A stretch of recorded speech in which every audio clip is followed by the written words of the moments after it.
the person sustains that state, and we look at novice meditators that come for a week, Mm-hmm.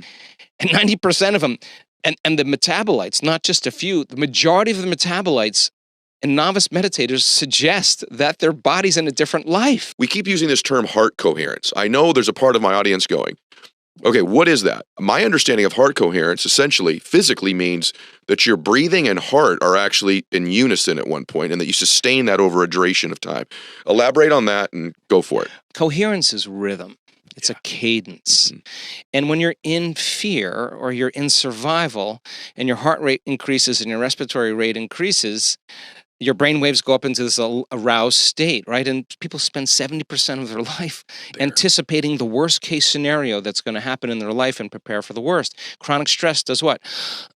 It causes us to hold our breath. All right. So we found, in our research and working with the HeartMath Institute and also some of the stuff we've been doing, that if you slow your breathing down, you slow your brain waves down. And if you teach your body to move out of survival, there's only one other thing it wants to do. It wants to create, right? Mm-hmm. So now just imagine a big drum. And now you're so contracted that you can't hit that drum. And as you learn and teach a person how to convert from that fight or flight nervous system to the nervous system of relaxation, the heart actually starts to bloom.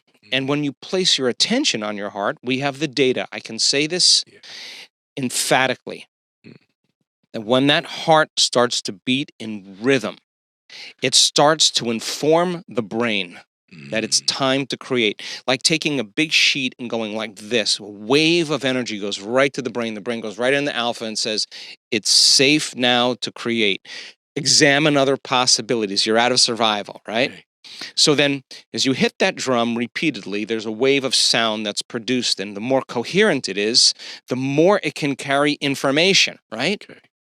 Or if you drop a pebble in the water and you drop another pebble in the water and drop another pebble in the water, when your heart is coherent, there's a magnetic field.